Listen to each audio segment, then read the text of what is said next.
안녕하세요. 오늘은 제가 미국 석사 지원 시에 에세이를 어떻게 작성했는지 영상으로 남겨보려고 합니다. 모두가 아시다시피 에세이는 각자만의 이야기를 풀어나가는 것이기 때문에 정해진 답이 없고 저도 학교에서 어떤 기준을 통해서 합격자를 선발하는지 확실하지 않아요.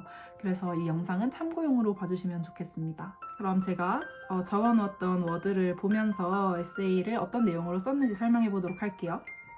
저는 대학교 졸업 직후에 대학원에 바로 지원한 케이스라서 실무 경험에 대한 이야기를 다룰 수가 없었고 내용이 컴팩트하지 않을까봐 학교 측에서 어떤 결정을 내릴지 불안했었어요.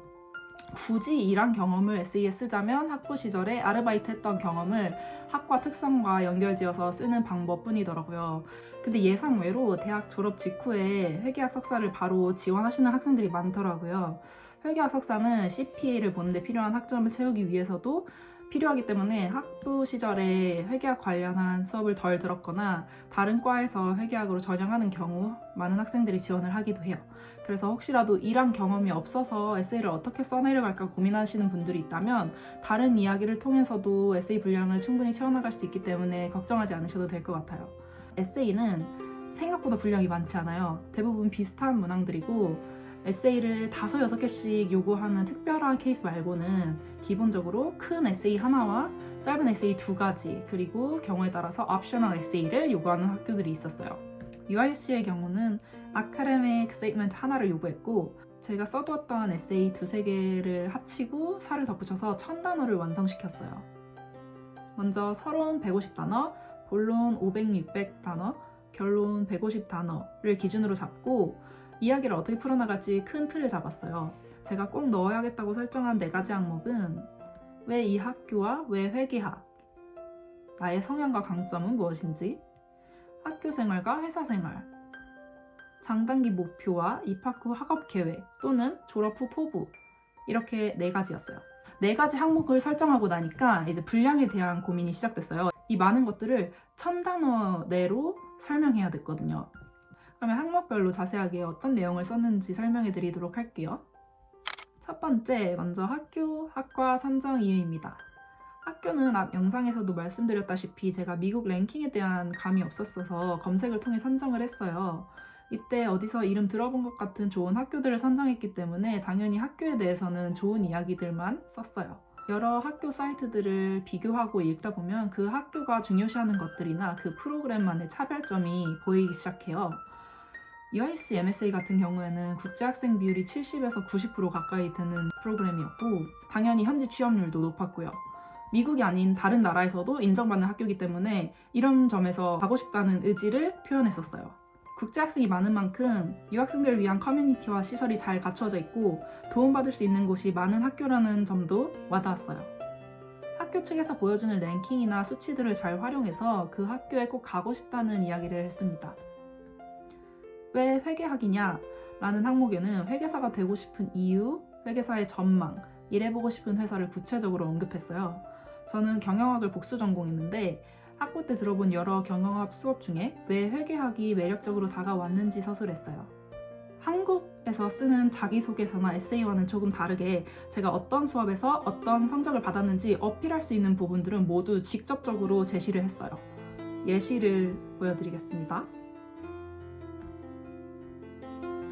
그리고 그 밖에 현대 사회의 변화를 언급하면서 회계사가 왜 필요한지, 회계사의 전망은 어떤지 기록했고 학교 홈페이지에 있는 내용을 참고해서 이 회사에서 어떤 일을 해보고 싶다는 점도 어필했습니다.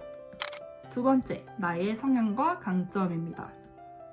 내가 자라온 배경이나 성격에 대해서 구체적으로 설명을 할 수 있는 부분이에요.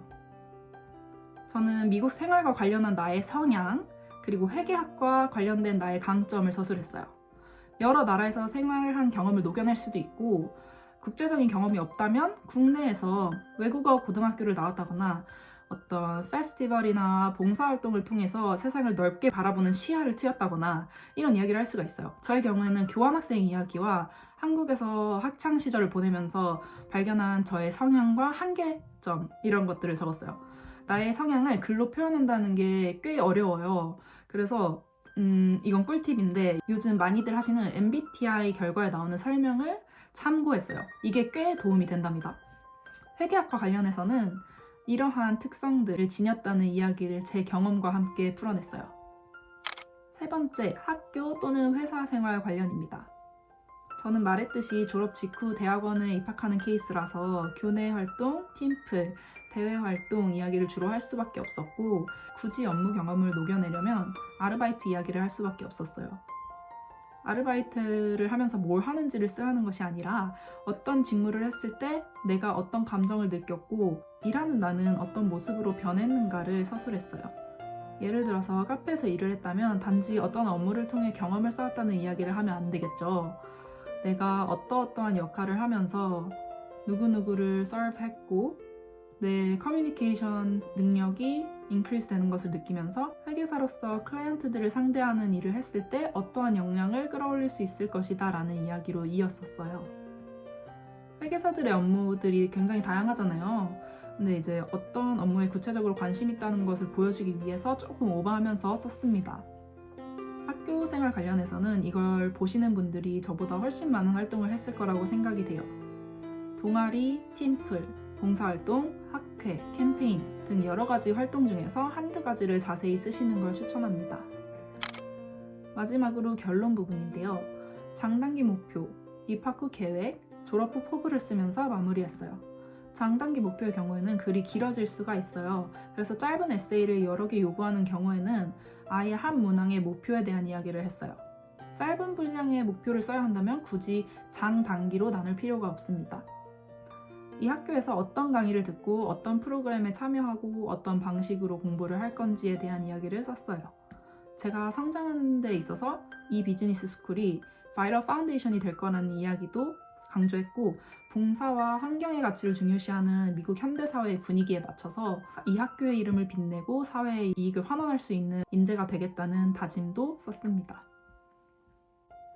이렇게 하고 나면 분량은 1000단어를 넘고도 남아요.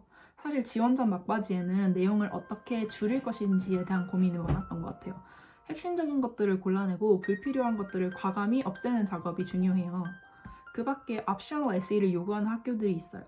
저는 한국에서의 공부 방법이나 어학 능력 관련된 점을 어필했어요. 미국 대학교 생활을 경험해보고 싶다는 솔직한 이야기도 했고 학부 시절 영어 강의를 수강한 경험을 통해 미국 대학원에 입학해서도 곧잘 따라갈 수 있을 것이라는 어필도 했어요. 토플이나 GRE 성적을 언급하는 경우에는 언어적 어려움이 없을 것이라는 근거 없는 자신감까지도 보였습니다.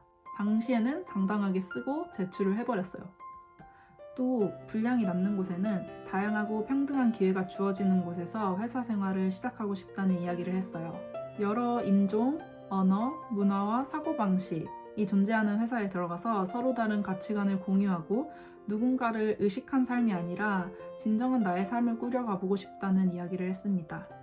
에세이를 쓰면서 참고했던 건 당연히 구글, 그리고 조금 오래된 책이긴 하지만 이 책을 참고해서 문장을 적절하게 다듬는 데 도움을 받았어요.